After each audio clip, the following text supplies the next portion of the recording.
Bueno. Dear ladies and gentlemen, good evening to you all. I'm very happy to see you here and happy that you are investing in yourself by visiting our club. Let me call our today's meeting open. Thank you. So I can see some new faces here, and I'm very happy to tell you that this is the club where you can not only practice your English, but also you are welcome to practice your public speaking skills by giving your short or long speeches. And our meeting consists of three main parts: the part of prepared speeches, the part of evaluations, and the part of table topics, which we usually find the most interesting part, actually. But before we start, let us give a very short introduction of ourselves. I would like you to introduce yourself by stating your name and maybe your profession if you would like it. And how did you find us if you're a newcomer? And for the rest, there is one little question. Think of your worst fear in your life. Just mention it. Yeah? Well, let's start with my own. My name is Yedaka, and I'm actually an English tutor. And I've been the club member for about 2 years. Oh, I haven't thought what my worst fear. The worst fear is actual public speaking, I suppose. Well, no, the worst fear probably is actually to lose someone who is really dear, a family member.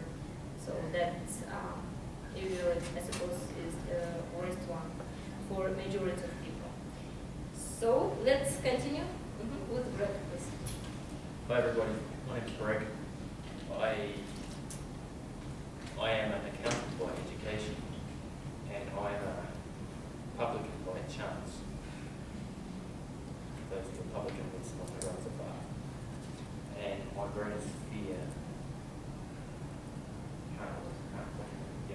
she says my greatest fear would be my wife.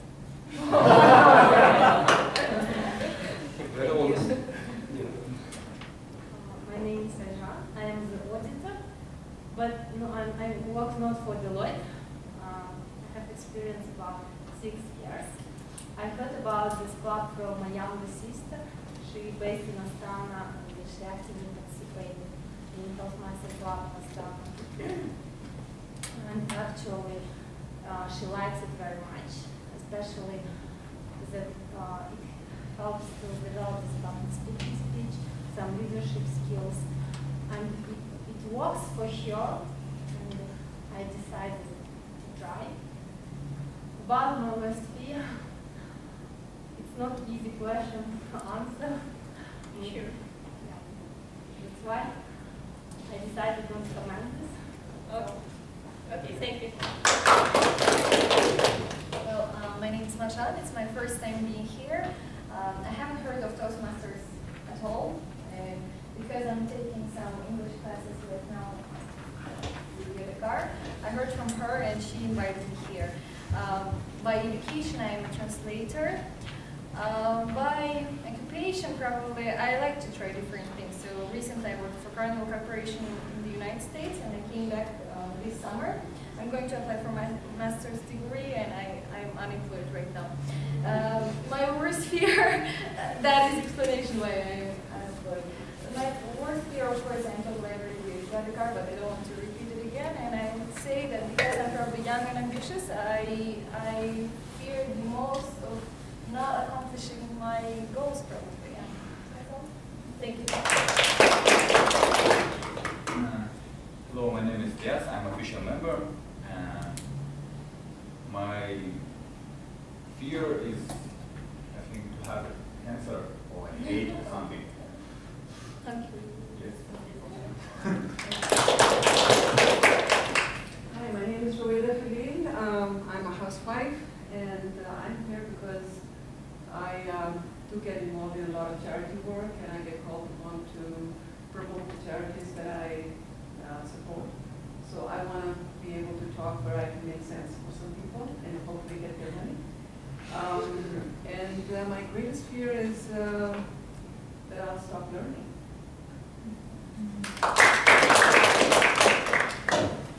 Good evening, everybody. My name is I'm the Vice President of Teaching of Almaty Toastmasters Club. And the question was, I have not thought about the fear, but what came to my mind first is not having challenged my life, because when you have challenge, you become a better person day by day. Thank you. My name is Slav. I'm a trainer, coach, and my greatest fear is about my kids. Something wrong that can happen to them. Are you first time here? Second. Second. Thank you. My name is Tom Barkowski. I'm a business trainer. Been a member of the club for a while. I have two greatest fears. I think one is to lose faith, and the second one is, since a young age, I've had claustrophobia. So my greatest fear is my brother to trap me in my sleeping bag and not let me out and start pounding on me. That is my greatest fear. If you're new, please, we have a list. Can you put yourself in the database?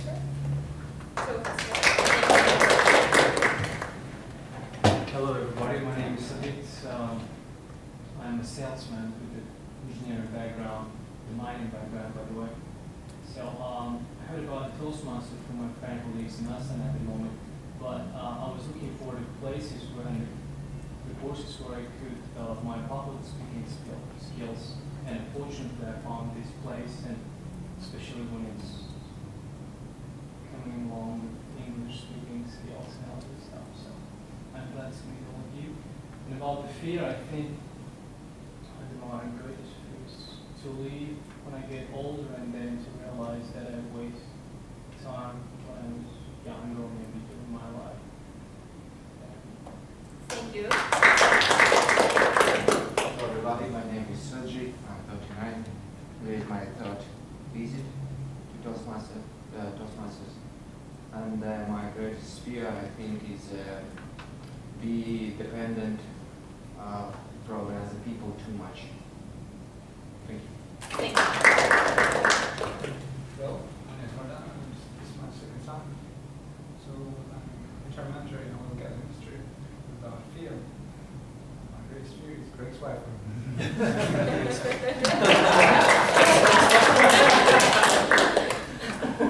Hello, my name is Agiri, and I'm in second time here as well. And I know about this club from, well, I've known it for about 5 years, but here exactly I came because of the result, because I work for him. And yes, and my biggest fear is that it's not connected to any goals or aims. So I have fear of swimming in the sea, but I have no fear swimming in a swimming pool. So it's kind of like this. Okay, thank you. Which has its own name, yeah, because these phobias, they do have their separate names. Thank you. My name is Alenka, and it's my second time here.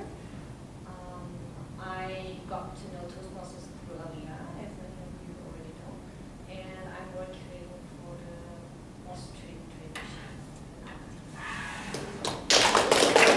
my fear, I'm far away from home, so of course if something happens at home and I can't be there to join my family or something like that. Yes, thank you.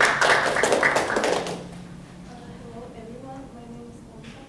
I'm working as an accountant, and my biggest fear is I'm afraid of insects, of dogs, snakes, and so on. Thank you. Hi everyone, my name is Davlet and I'm a geologist, and my biggest fear is losing someone dear to me and losing my role as sighted criminals. Thank you. My name is Todd Dolman. This is my first time here. I learned of it through just some advertisements, but I've been aware of Toastmasters for some time, just never really found a way to make it a possibility for myself. Greatest fear, I guess I'd have to go with just at the end of the game not having made a difference. So just really want to contribute and make it in a positive way. Thank you. Please.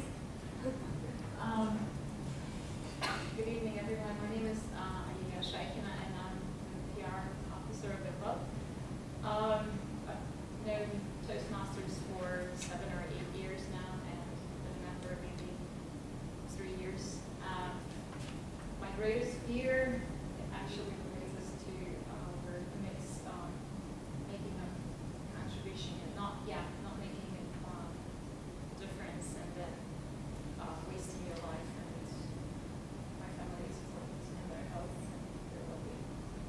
Thank you. Well, the question of fear arose here because many of you have inner fear of public speaking, yes? And this is, I suppose, the least minor fear which we usually have, and be sure that we actually, every one of you can beat this fear. And the best way, of course, to practice. So don't be reluctant in today's meeting, try to be more active and try to come here and say something when you have a chance to do that. Before we continue, I would like to introduce our team who would work for you during the whole evening. And the first is our accountant, who is going to, who is Sergey, and who is going to tell about his role, please. Just yes. Yes. Okay. I have to count here unnecessary words such as you know what I mean. So, but I'll count only if it's too much, of course, more than necessary. Thank you. And next is grammarian, and grammarian today is Roeta. Our grammarian is here, so I can give it back to her. Would you like to do it? Yes, thank you. Okay, great. Explain your role. Okay. So my role is to present the word of the day that is supposed to be new to most of the people here, and also to check grammar of the speakers. And the word of the day is tenacious.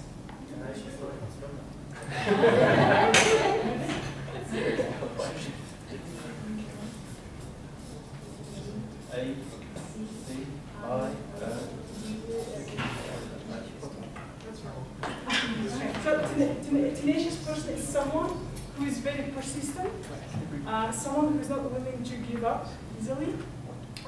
He has got a strong character. Actually, I found this word on the New York Times, so I think it's a word that you use in professional English. Is it clear, or do you have questions about the word? Example. Example? I was tenacious enough to pass all my exams. Thank you. And next, the timer will be Olga.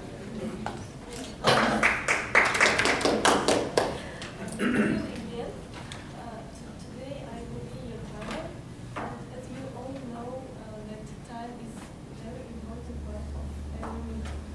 So as you can see in agenda, there is time limits on every row.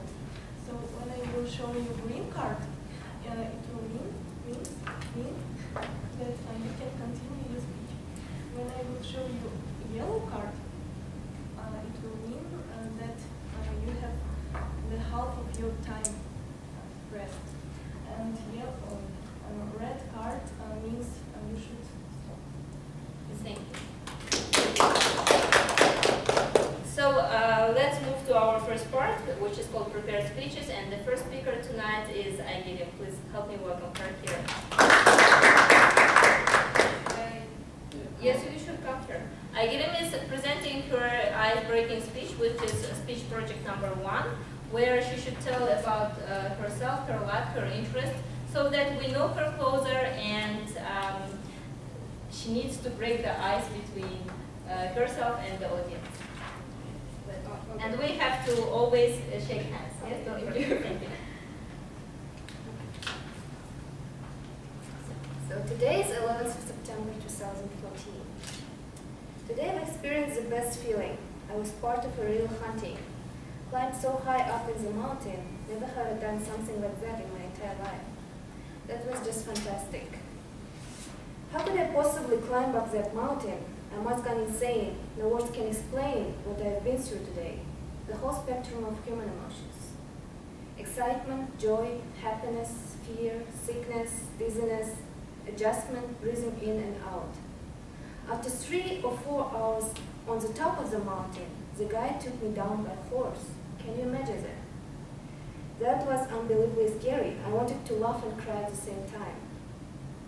Well, after all, everything was just perfect, and I have been united with nature eventually. And all of us here share the common reason.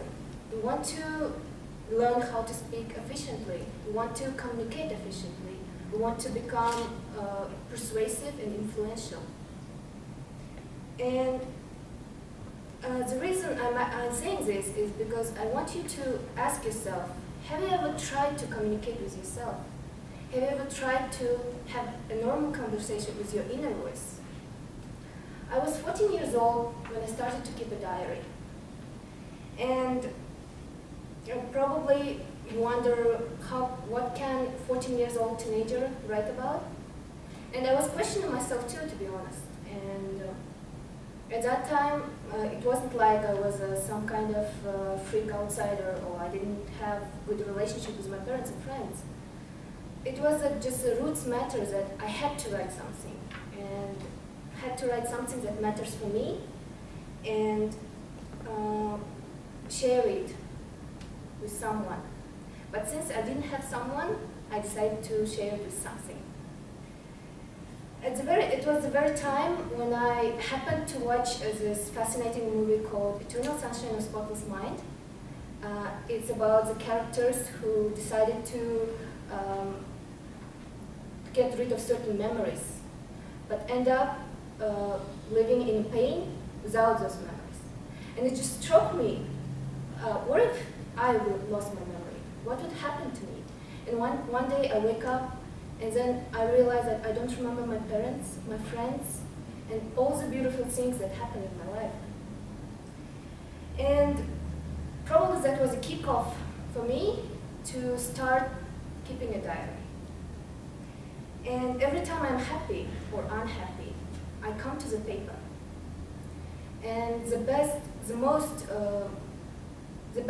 advantage of keeping a diary is perhaps that you can go back to your memories, and you can be aware of your true self. And because paper is always patient, it will never judge you, and it will never punish you. As well, a diary can be kind of a motivational organizer, where you can keep your goals, where you can keep your aims and everything you want from life. And so it can constantly remind you what's the aim of your life. Well, some people tend to believe that keeping a diary is very boring and it's a waste of time, but you never know once you wear the shoes, right? And that's why what I do normally, basically, with my diary, it's kind of different. It's not like I write everyday log saying, okay, I wake up in the morning, had a breakfast, and went home, and went to university or something like that. So what I do with my diary is I divide it into 3 columns. So the first column I call gratitude. So in the first column, I make a list of all the things I'm thankful for. For instance, I'm thankful for waking up this morning alive. I'm thankful for my parents. I'm thankful for standing here, for being able to speak, to hear you, and walk, and all the things that God gave me.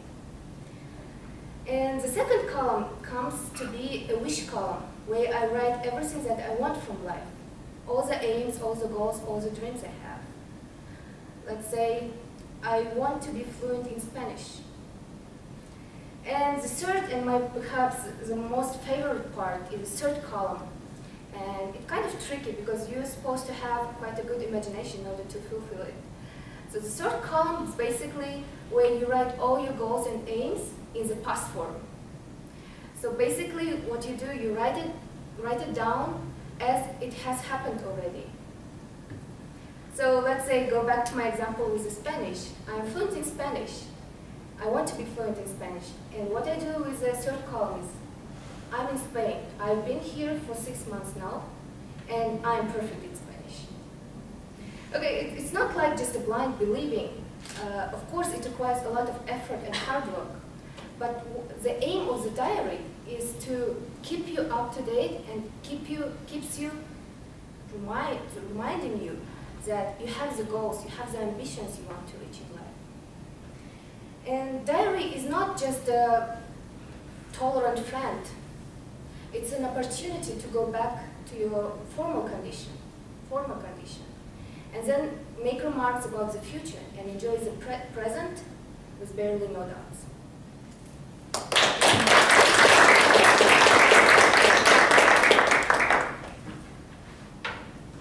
Thank you. And shake hands.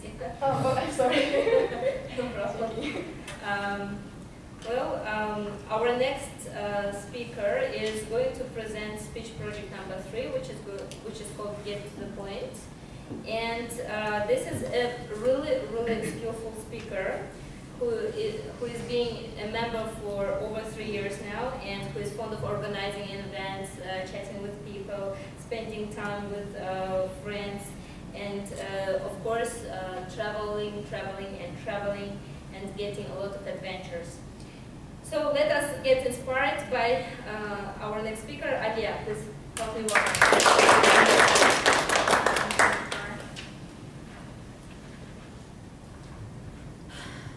Dear friends, let's talk about life. Well, scratch that. Let's talk about death. We are all going to die. Sooner or later. Even as medical science and the quality of life help expand our lifespans, it seems as though many of us are not really living the life that we're meant to live. Too often we're caught in the busy trap, running tenaciously, planning, checking, running again, and not getting too much of anywhere. How would you live your life if you knew that you were going to die? In surveys of people who are going to die soon, the regrets are almost never, I wish I had worked hard, or even, I wish I had earned more money. More often, they're about happiness and success, but in their true forms. I chose these 5 common regrets of the dying from a book aptly called The Top 5 Regrets of the Dying by Bronnie Ware, a palliative care nurse from Australia. I have to look at Greg who routinely asked her patients about their regrets and recorded them in her blog. Shall we hear them? Yeah, yes. Number 1. I wish I had the courage to live a life true to myself, not a life that others expected of me. So often in our life we make decisions based on what others want or believe. You might have gotten that university degree because your father wanted it. You might have taken that offer for a job that you didn't want to support your family.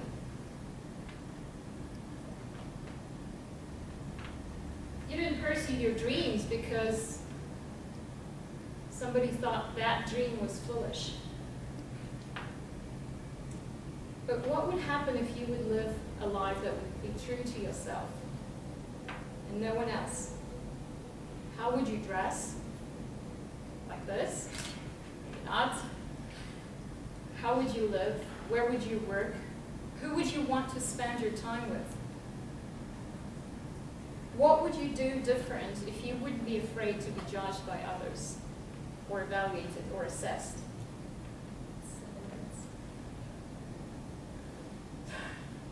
Although there are certainly constraints on all of us in our lives, and we all understand that. You have to take that job off, or you have to support your family. But there is a way, if you make a conscious choice, to tweak in the lifestyle that you still want. Number 2, I wish I hadn't worked so hard. And Bronnie Ware reported that she heard this from almost every single one of her male patients. We often think we have to work hard, 40, 60, 80 hours a week, because we want that promotion, we want that raise, or that's expected of us. But think about it. Is it really worth it when you think of the balance? If you were truly honest with yourself, which would be more important? Working hard to earn all that money or having a different lifestyle? Number 3, my favorite one, I wish I had the courage to express my feelings. How many times some of us had to bite our tongue to keep peace or say I'm sorry? We're told don't get so emotional, right? Or don't let your emotions control you. I have an argument for that. Our emotions are what our true personal truth is. No one can deny how you feel about something. We cannot control how other people react to us, but we can control how we react and how we feel, and not be in denial of that feeling, not suppressing it. If it's a negative feeling, it doesn't mean you have to break down crying at your next work meeting, but you can channel them, even the negative emotions, into positive. And think about changing your lifestyle. Use that negative energy, depressing or other feelings that you have, depression, into a positive change that could be a lifestyle shift, a meaningful and productive conversation with someone. Number 4, I wish I had stayed in touch with my friends. I mean, with Facebook, you get to keep in touch with them, right? But it's easy to let your personal relationships slide, especially if you work so hard. But personal connections is what give our life meaning. It's not the reports, it's not the promotions, it's not the pay raises. It's not even the television and video games and the other time wasters of our lives. Think about who you would reach out to today. Who would you call, write, or text, or Facebook message? Just to let them know that you're thinking about them. How would it make you feel? How do you think that would make them feel? It's pretty much a no-lose situation. Number 5, and the last one. I wish I had let myself be happier. Now, there's so much depth and wisdom tied to that little statement. Happiness is turning out not to be tied to the car you're driving or the job you have. Sometimes it's not even the person you spend your life with. Happiness is just an actual choice. It's the difference between seeing an unexpected setback as a negative event or an adventure. It's the difference between being frustrated by a delay or relishing the time alone. It's the difference between resenting someone for who they aren't and loving them for who they are. While this is something we humans pretty universally fear, thinking about our own demise can spur us to live life more fully. We don't have to repeat the same mistakes of those who have gone before us and spend our final days regretting about the choices that we didn't make. I'll leave you with this question. How can the regrets of these dying people help inspire your choices about the life that you live today?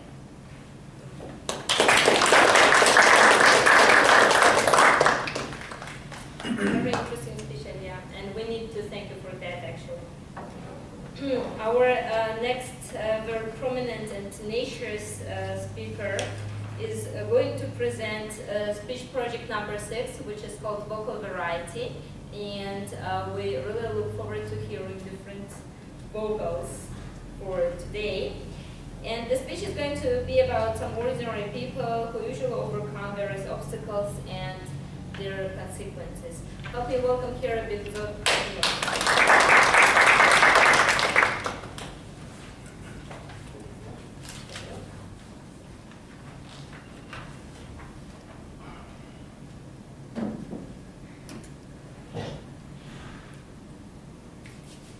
Good evening, one more time. One day in the morning, employees reached the office and there was an advice on the board which was written, today one of our colleagues died who has been hindering the progress, your progress and the company's progress. And you are invited to go to the gym, which was to visit funeral and just see that person. Everybody, at the beginning everybody got sad because they said, oh, one of our colleagues died. And then they started getting curious. Who was that person who has been hindering the whole process, personnel and the company itself? And they went to the gym because in that room the funeral was organized. And there were a lot of people, and turn by turn they started approaching the coffin. And whenever the person approached it, that person left speechless, couldn't speak, was shocked. And the crowd started, I mean, it was difficult to control, and even the security agents started to control the crowd within the room. And the next person came to that coffin and tried to look at that person. There was only a mirror. And on that mirror, the person could see only himself. And next to the mirror, it was written that the only person who is capable to set limits in growth, it's you, not anyone else. What I would like to say is we have different kind of situation in our life, and we have to admit that any single, even small or big situation changes our personnel somehow, or our way of thinking. And we cannot deny it. If you say that I'm the same as I was 10 years ago, it's not true. Somehow it reflects, it changes, influences your way of thinking, the way of your speech, and so on. But the main question here is how we respond, how we approach, and how we accept, and how we overcome this obstacle or challenge and case. And in order to share my perception in this regard, I brought some vegetables here. So you know what is it? Yeah? It's a beautiful carrot, everybody likes it, has a lot of vitamins. So this is carrot. Is it solid or soft? Solid. No, now. It is solid, yeah? What about this one? Is it now? It's not boiled one. Is it solid or soft? Not. We have two options. It's soft in the inside. Inside is soft. Yes. Okay, thank you. One more. A rabbit? No. Coffee bean. Is it solid or soft? Solid. It's solid, yes. What would happen if I put, let's start from the carrot, into boiling water? It will become soft. What would happen if I put the egg in the boiling water? Hard. What about the bean? It will disappear. And the color of the water will certainly change into black one. Am I right? So what I would like to say is, so we have different cases in our life, and it's up to you which one to choose. If you are solid, if something happens, boiling water is just an imaginary situation. The person changes. Here also, it changes, whether you want or not. What about this one? This is very interesting. It doesn't change. It dissolves. It disappears. But what's more interesting, it changes the water as well. What I'd like to say, my message is, it's up to you which one to choose, but in my opinion, I strongly believe that we should follow our set values, and we shouldn't betray our principles, no matter what happens, and vice versa. We should try to charm with our personality, with a kind of caring way of thinking, other people, and not to be changed by the water. So this was my message. I think it's too short, but thank you very much.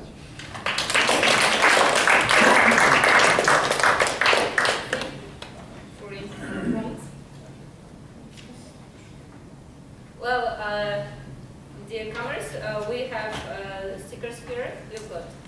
And please, on your sticker, choose the best speaker for tonight's meeting and write the number or the name. So, and fold the paper. I'll be going and collecting that. And now I would like to welcome here Elias, who is a speech evaluator for IDRIM speech.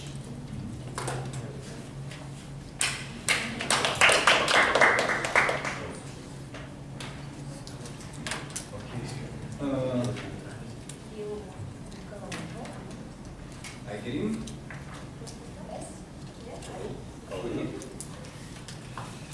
Actually, it was a great speech, one of the best icebreaking speech which I heard. And here are some evaluations. I like that you have very, very strong introduction. You start to read your diary and realize, oh, is it books or something like this? And I was curious. And then you start, and I started understanding that your diary is very strong and it's kept our attention. Second, yes, about the audience. Audience was very, very attentive, and they heard you about yourself, and we know you as your soul, about that you have aims, your wishes, and your diary show us that you are a very, very deep person. Yes, about preparation. Yes, it was very good preparation. You was very clear and audibly. There's a strong, definite opening, clear body, and clear conclusion. About notes, I didn't even mention that you use notes, like only a few times. Of course, it's because of theory. It was a good idea. What about what could I recommend you? Yes, we know about your soul and about your diary, but here I want to mention that you should talk more about your hobbies. Yes, you talk about your Spanish, it's very good, and the diary, and maybe some about your family, something like small things. We have a picture, but not whole picture about you. Maybe you should speak about your goals or your past. About your past, how you started, and somewhere, some few notes from your diary. I think if I were you, I use it, I read it. And I like about your speech, most of all, it was very, very,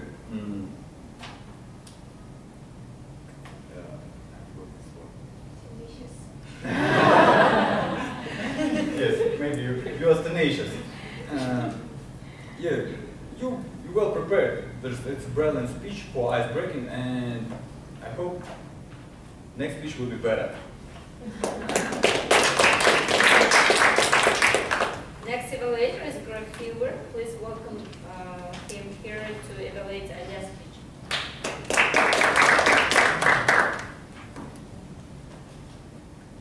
Alia's speech today was on the topic, get to the point. Yes. I'm going to divert from the normal way of evaluating today, and I apologise in advance for taking that leap. I've been a member of the club for about 3 years, about the same time as Alia, and I think I've known her that period of time. And I think until three weeks ago, I could not remember hearing Alia ever speak. I know she had spoken before, but maybe I was away on that particular occasion. And then in the last 3 weeks, I've had the pleasure of hearing Alia give project number 2 and project number 3. And I've been evaluated now, I'm evaluating both of her speeches. And while her speech last time, I said it was good, and it was, I stand by that comment. I just knew that she maybe didn't think so herself, that it was so good. She's a hard judge of herself, I think, and I don't think she thought much of it. And the reason I say that is because said before the meeting that she didn't have adequate time to prepare, and also that she even wanted to pull out of the speech before the meeting, 5 minutes before. She was trying to find an excuse not to speak, and that's not the best way to go into a speech, thinking that instead of being focused on what you want to deliver. So, but anyway, credit to her, she got up and spoke, and I think it was a good speech, but she didn't like it, like I said. Am I right? Am I correct in my assumption? Well, you don't need to answer that. And but instead of going away and thinking, "Whew, I'm good now for 2014." She's thought to herself, and again I'm just reading the mind here, Elliot. She's thought to herself that if I were to die tomorrow, would I be happy that people would remember that speech from me? And I would say the answer for Ali, not for me because I like the speech, but the Ali was no. And as a result of that, she said to herself, well, I can do better than that. And she's gone ahead and said, at the first available opportunity, she's put up her hand again, up her hand and said, I want to speak again. And that's why she spoke today. So the time has passed and you've had your speech, and did you speak? Are you happy now that you spoke? Did you speak better? Well, let me answer that question. To borrow a phrase from not my generation, but maybe Generation Y, you rocked here. You were great. You were fantastic, honestly. That was a wonderful speech. And I won't say any negatives, because I don't think the tone of my speech I don't want to say any negatives. Maybe there's always help or there's always things you can help to say what can be done better, but that's another time. I don't want to emphasise any of that in today's speech. All I want to say is that if we're to become better as a club, which we all want to be, we always say we're going to be a great club and that's a great objective to have, then we need the attitude that Alia showed us today. That's the type of attitude that we need to show in everybody. And I'm not saying that we don't have that, because we have a great lot of people here, and if I single out our leadership team, we have all of our leadership team are like that, and that's what's going to make us a great club over time, I think. And I'm just showing it it's just pointing out to everyone that as an example of what we want in our club, and that's what I think is great about our club. So just to sum up. Speech was getting to the point, but I think the point is that today, Ali, you really showed what we have been known for a long time in the leadership group, and that is you are a great leader of this club, so thank you.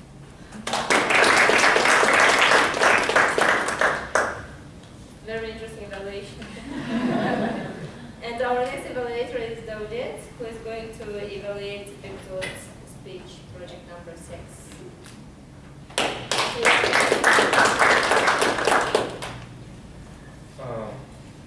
You know, Big Zot, I'm always surprised and amazed by the ideas you implement and incorporate in your speech. It's always something different. It's always not similar to the previous one. Today was not the exception. First you had a very good eye contact, and everyone could see you, and you was very confident. But I've noticed that at the middle of your speech, you a bit lost your confidence, but then you gained it again, so it was pretty much okay. And I like your inventiveness, as I said before, so I think anyone here will remember your speech. You will make a difference, so nobody would forget the Big Zot, what was he talking about. I remember your set of items. But speaking about what could you improve, I think everything was pretty on a pretty decent level. Yeah, but the task was use a vocal variety, so I think you could improve that. I know it's not your style. I mean, you're not yelling at people or like shouting, but you could implement it a bit more like various types of voice, of emotions, and what else? The task was like from 5 to 7 minutes. you made it in 5. So I mean, there's a bit room to improvement. So you make it a bit longer. But I know that you are a very laconic guy, so maybe it will be okay. But it's up to you to decide. So finally, I would say that it's a great speech, great job, well prepared, well done, and keep on doing that.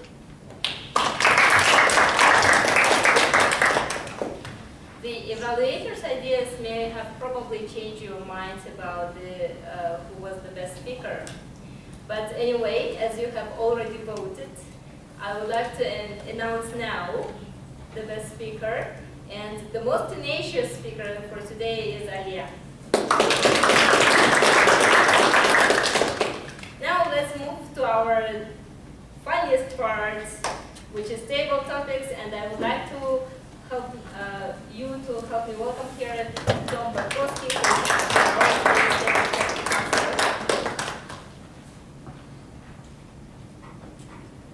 Thank you, Yarika. Thank you.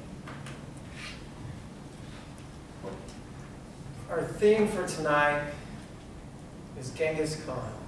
So if you know anything about him, he had no regrets at the end of his life. He tenaciously sought his goals. I was amazed the first time, it was for one of my children who read his story. As we opened the storybook and read about how his father died when he was just a teenager, and he was put in charge of his family. And unfortunately, even though his father had been chief of the tribe, because at that time it was survival of the fittest, his family was kicked out of the tribe, considered they're going to be a burden, they're not going to be able to pull their own weight. So they had to survive on their own. So how did they survive? They were tenacious. They scavenged for food, they killed marmots, they did whatever they could to survive. And he grew to be a leader who, unfortunately, as we learn more about him, was the cause of the death of millions of people. But we don't want to just go there today. We want to focus on some of the positive aspects about him as well. But one of the first things I noted about him was that he had a will to survive. And if you know anything about Darwin's theory was survival of the fittest. And so, what do you think? The survival of the fittest mentality might have been necessary way back then, during Genghis Khan's days. But what about modern society? Should we take care of the weak, or just let them perish? And I'd like Sabit to come up and answer that question. Sabit. Sorry, could you please? The question is, should we employ survival of the fittest in today's society? Let the weak perish if they cannot survive on their own, or should we take care of them? And please come up here and give your speech. So maybe you have 1 to 2 minutes to give a table topic speech. And you want to have an intro, about a conclusion if possible. And our timer is absent right now. So Dalia, can you take over? Sure. And time for us. Thank you. What an interesting question. If I understood the questions, I hope that I did. I think in a modern life in our society, we, in order to be survival and to be strong, if you're weak, the life should somehow to help you to be strong, friends, that if you have any other challenges. So, Excuse me, can you speak a little bit more, please? Thank you.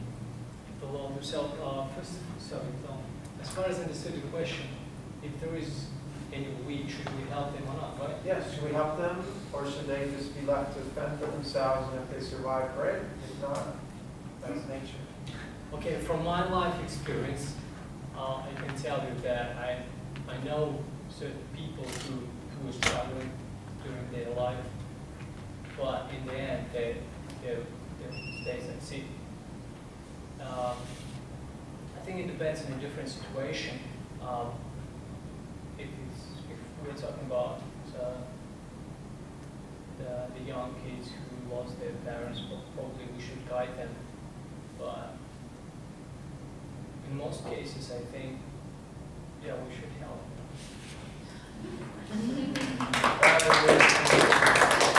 that good? It's a difficult question and topic. Yes. But that's one of the reasons we do table topics, is to put you on the spot, cause you to think on your feet. How do you handle when your boss says, I have to fire one of you? Should it be you or him? You need to be able to think on your feet and give a good reply. Because it's survival of the fittest out there. Well, recently we taught an emotional intelligence seminar in Bishkek. And one of the things that one of the introductory speakers said is that EQ, emotional intelligence, is often more important than IQ in a person's success in life and in business. How well they handle their emotions, how well they relate to people. It's not just about your intellectual capacity, it's about your ability to relate to people. So one thing that I learned about Genghis Khan is that he had great EQ in many ways. He encouraged his supporters to be frank and honest with him. He moderated his passion and anger. And a key example of this was when he was fighting in China. And when he was there, he was against a Chinese general who, if someone brought him bad news, and he didn't like the news, he pulled out his sword and went and chopped his head off because he didn't like the fact that they had suffered another defeat. Well, what do you think happened to the messengers that had to bring bad news to this Chinese general? Zip! They changed the story. They didn't want to bring bad news because they'd lose their head. Genghis Khan, on the other hand, realized that information was critical to success in the battlefield. So if someone brought him bad news, he didn't chop their heads off. He didn't rebuke them for bringing the bad news. He said, thank you very much for giving me that report. He controlled his emotions. He might have been very upset on the inside, but he didn't take it out on the person who brought the message. So, Mardan, question for you is, when is a time that you received bad news, and how did you react to it? Good, bad, otherwise? So tell us about a time that you got bad news, and what was your emotional response, and how did you control it? How did you First of all, I want to start about the information point. You know, the story of Socrates, which always asked 3 questions before receiving information. And then he didn't know that his wife cheating on him. That's why you should, if you know that someone is going to tell you something bad, his emotions will be different. And that's why you should be a bit more psychological to that point. You should understand and you should prepare yourself. That's why, well, for myself, receiving bad information was on the 10th grade. I was finishing 10th grade and I was pretending for a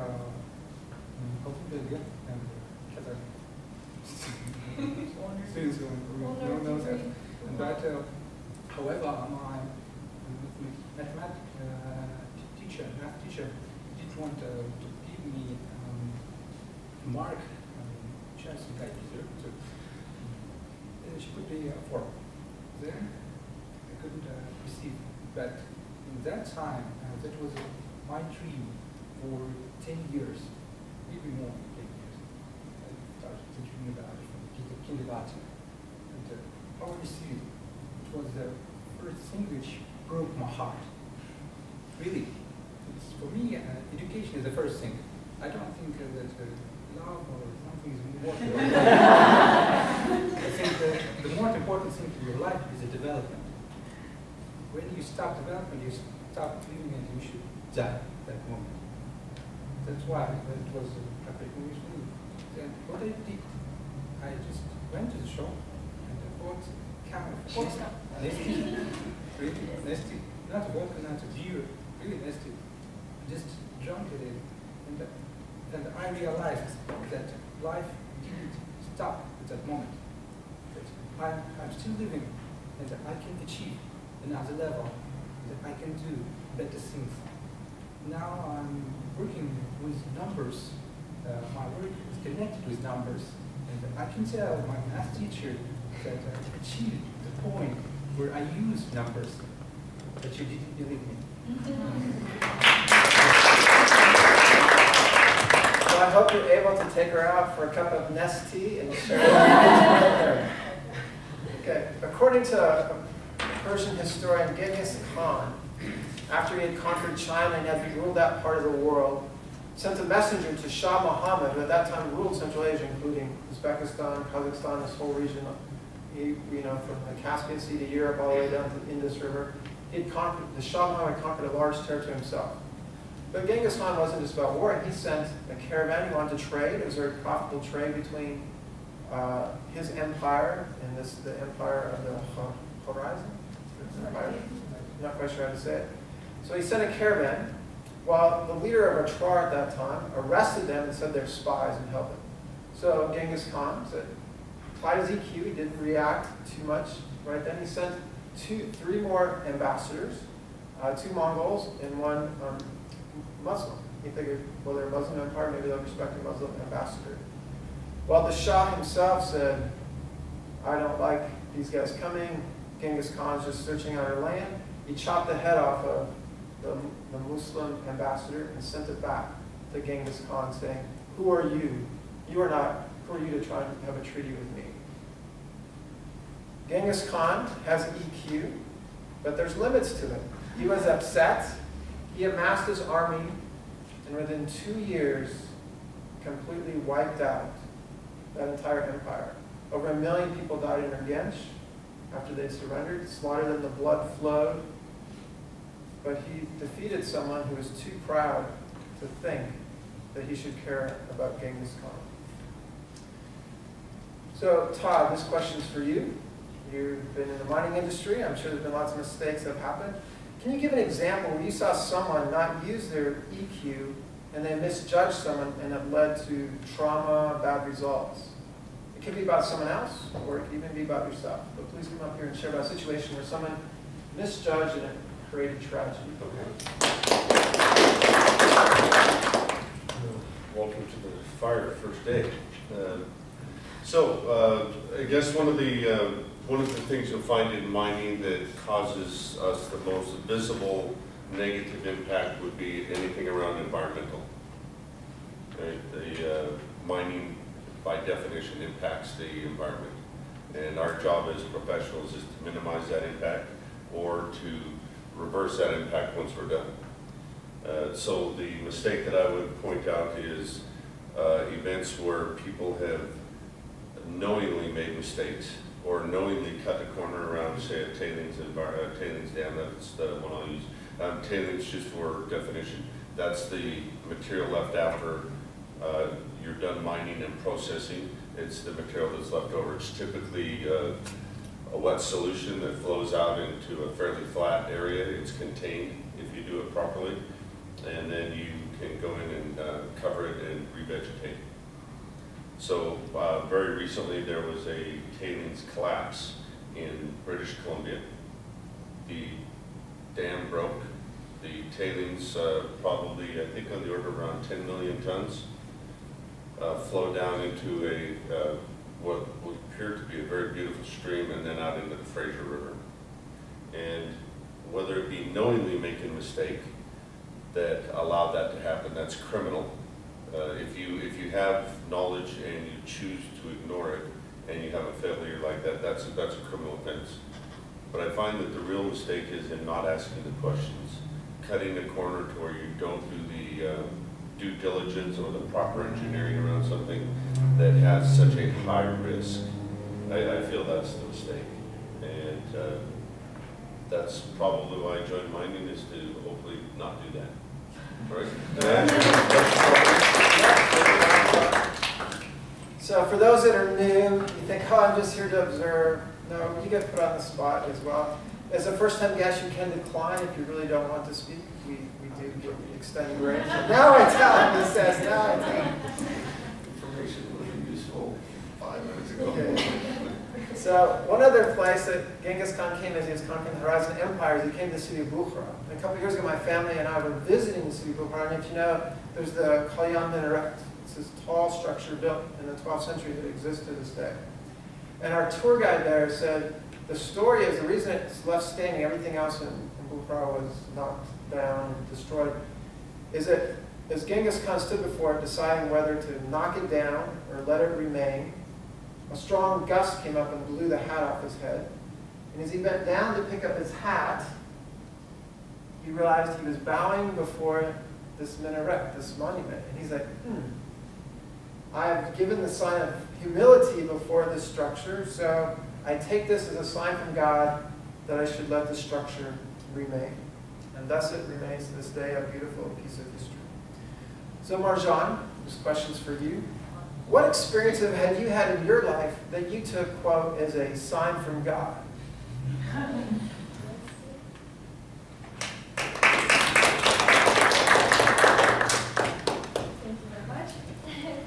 Well, it's my first time and don't expect too much from me. Well, I think I'm not that kind of person who really believes in superstition and who really believes in different kind of unnatural things, but still, it's not about being religious, it's about connecting the dots, looking backwards. Probably everybody heard this kind of theory, right? When different things happening to you, you cannot say why they're happening to you. You can't say where are they gonna lead you. But looking backwards, you will understand that everything actually made sense. And in my case, I would like to transfer this question saying that when I look backward, I can understand that many things happened and it was a sign for this, right? Well, first of all, as, pardon me, I forgot the name.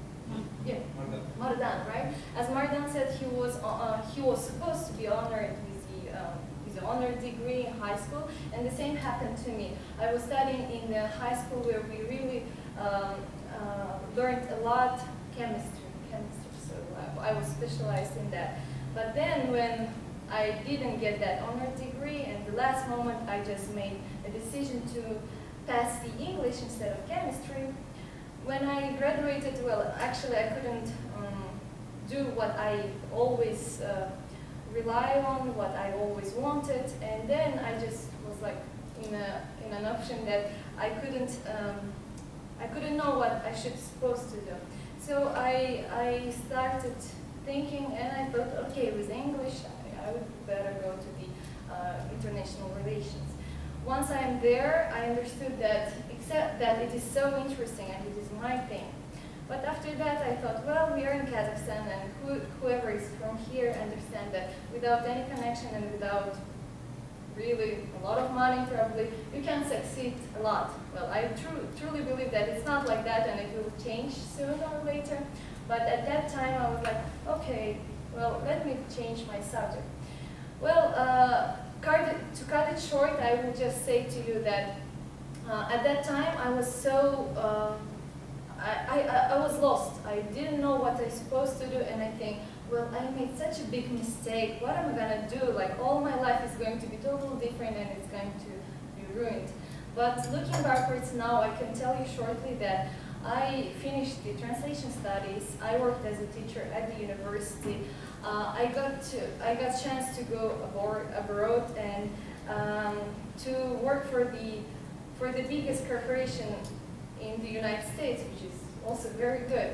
And I came back and I understood that everything happened for a reason, and I think that was a God sign at that time, me not to pass and not to do what I always wanted.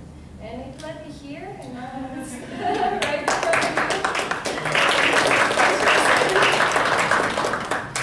Well, we're glad you heeded that sign and ended up here this evening. So Genghis Khan was known as a conqueror, but more than that, he was also a great administrator. And one of the key things was he pulled upon the resources, whether it was Chinese scholars, an historian, Christians. He recognized different religions. He recognized different intellectual capabilities, and he employed them in his kingdom. And in fact, he walked the walk, we say.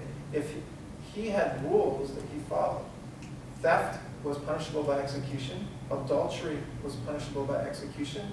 If a soldier in front of you lost his baggage off his horse, and the other soldiers didn't stop to help him and pick it up, they were executed because it was loyalty to your team. He had some great systems and things put in place. But as I mentioned earlier, he had things like Urgench and other cities where he put hundreds of thousands of people to death. So Slava, this question is for you.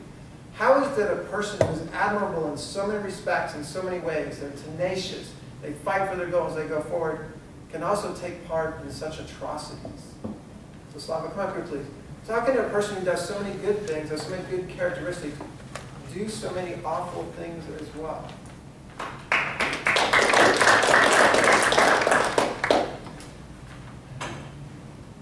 Hello, everyone. This is my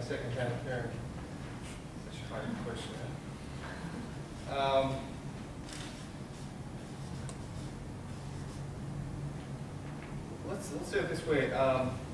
Sometimes I'm afraid of myself. How awful can I be? Or I could be. If something wrong could happen to me. I mean, if I met a wrong person, childhood, or something coming to me, I could be a very bad person. And I could do probably worse things. Maybe not worse than Chin's happened. Still, you know, I think this position of Genghis Khan, with his power and authority,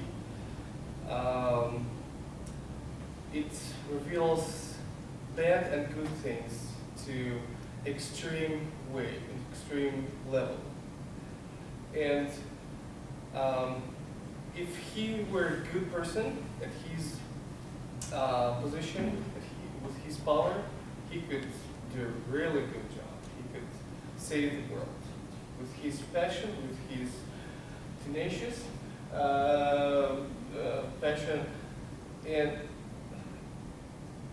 another side, with his bad feelings, with his bad emotional quality, he made the other side of the strategic thing that we know from history. As a Hitler, he could be a good person, but he was very passionate. He was, you know, Mother Teresa. She's got really, she had a really passion, yeah, and she could do a lot of good things for the world. You know, this depends on you. You choose right way or the wrong way.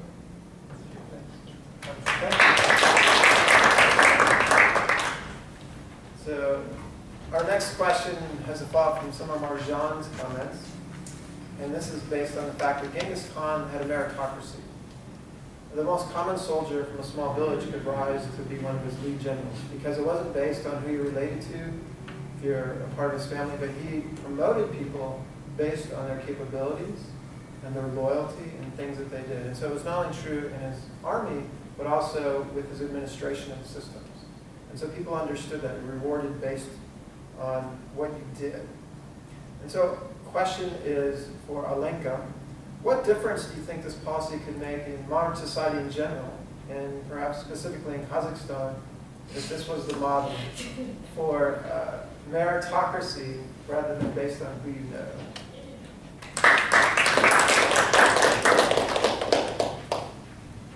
Thank you very much. Oh, you're welcome very much.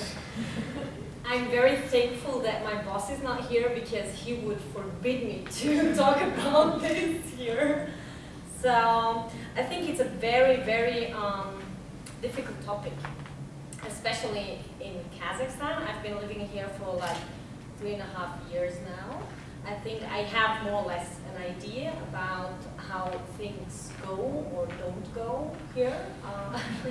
So I'll just talk openly to you, and I really hope I don't offend anybody. I think it's a lot related to your Jews here, especially in high positions of politics and so on. You can only get to those positions if you have the good relations, right? Of course, everybody of us, I think, understands that that's not the right way to lead a country, to get it better, to improve. So just to say the short words, it would help a lot Kazakhstan, the Kazakhstani Republic and the people to improve, to get a good system, to get sustainability on their way to a better future if they had rewards based on human capabilities, on rewarding people who are tenacious and who are intelligent, who take intelligent steps towards these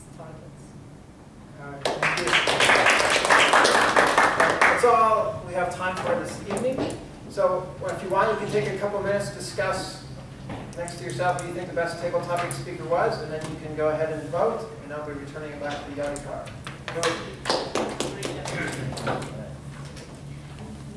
Yes, we would like to, you have a quick overview of this firing list. Because for top fire today, only 6 speakers, and we've got the blue stickers for your votes. And while you're voting, let me read quickly the names. First Sabit, second Marjan, third Todd, fourth Marjan, fifth Slava, and sixth Alenka. Right? Now I would like to ask our team of evaluators to introduce their reports. Let's start with Sergey, our counter, please.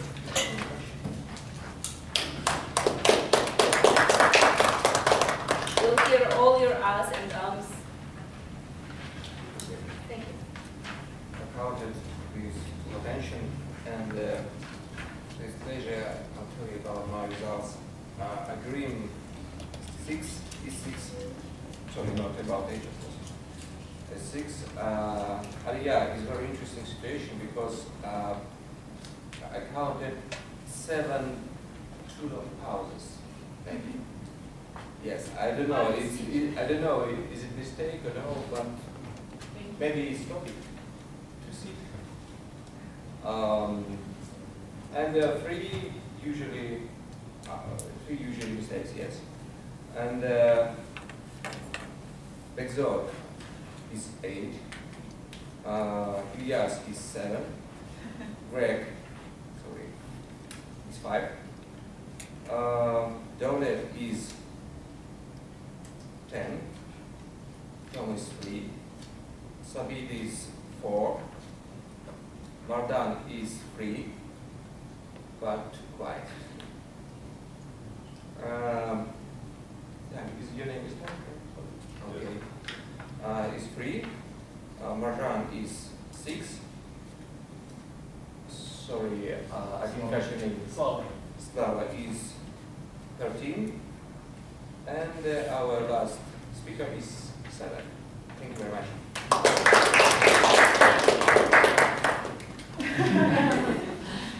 Well, our next Ramarin, are you ready? Dina, please. Okay, welcome, Dina. With the report.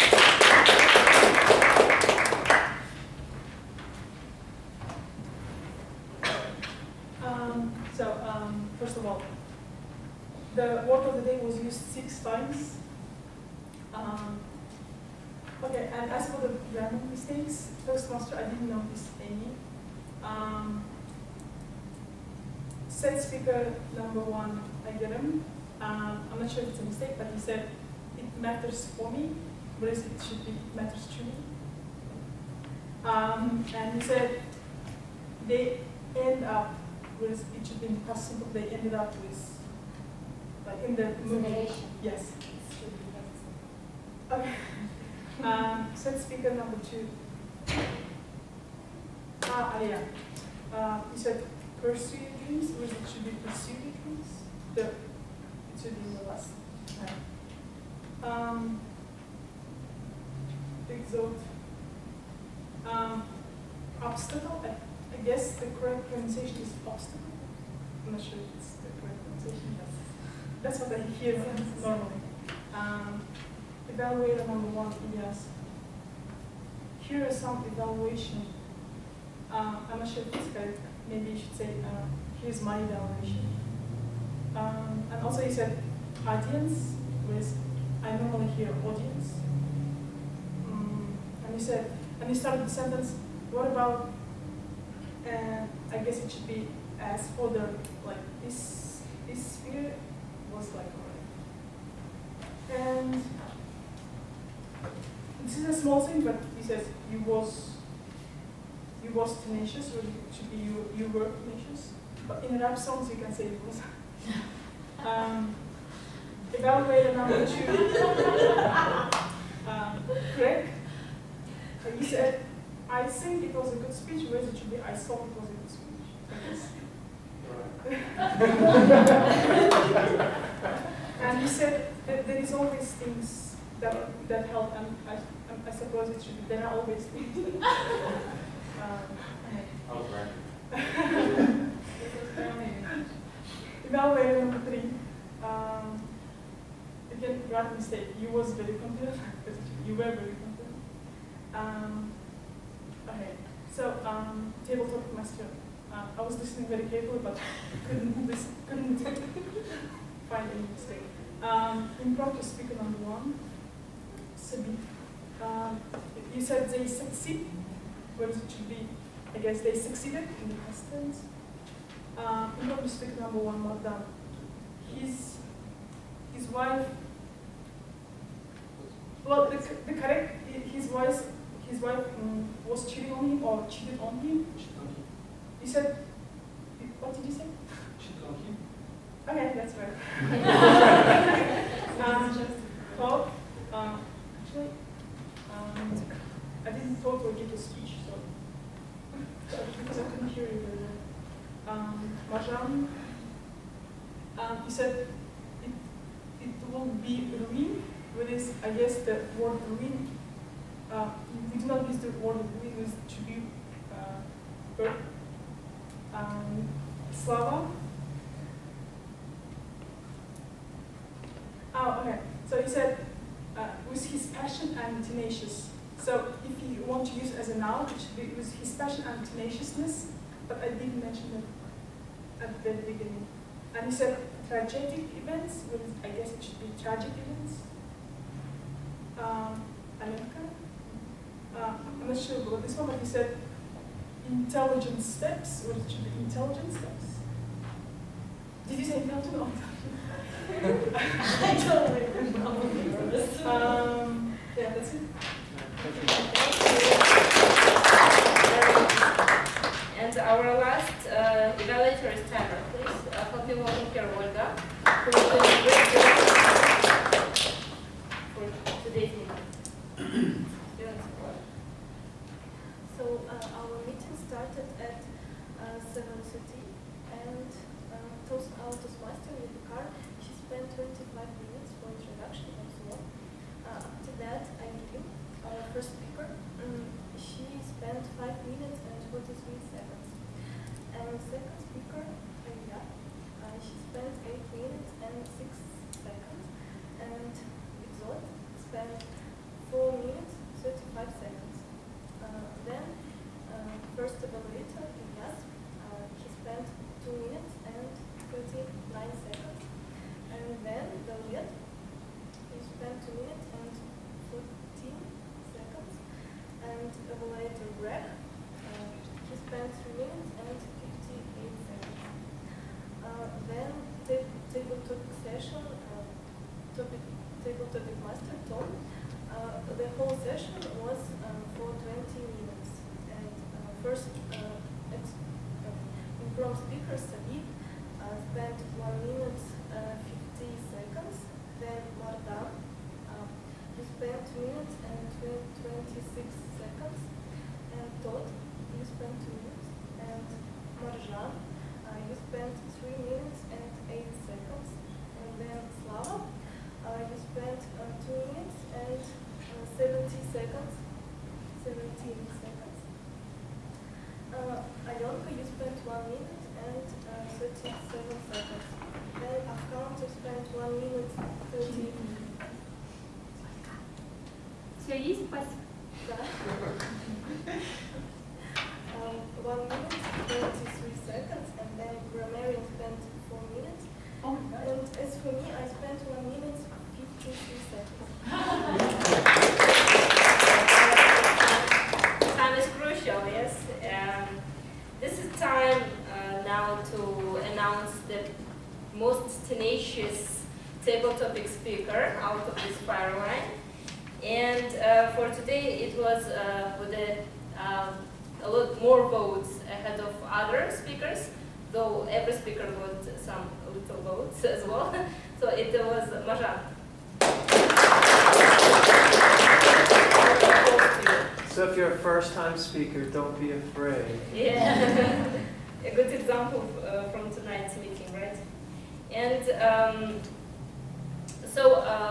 To sum up our today's meeting, of course, as usual, it was really interesting, inspiring, and thought-provoking. This kind of meetings, if you've been here, we usually have every time.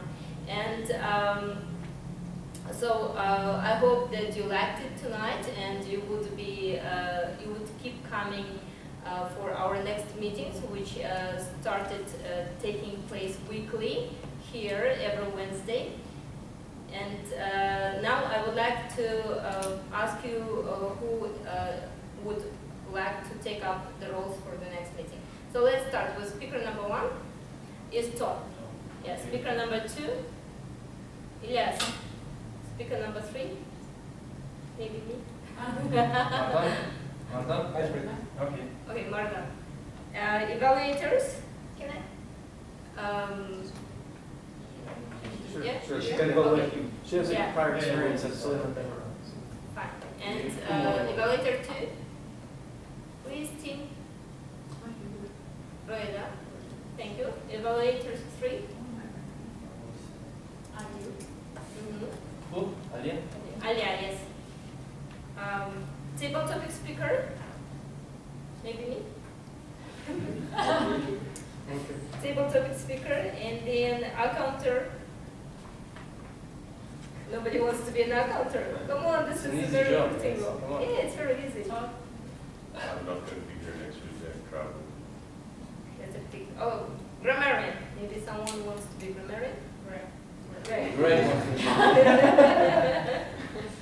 Great. Or have we decided? He's emergency grammarian. Backup. Okay. Exot will be grammarian. And timer. Timer? Well, we will see next time, yeah? Yeah. So, thank you very much for coming tonight. Hope to see you next time. Thank you.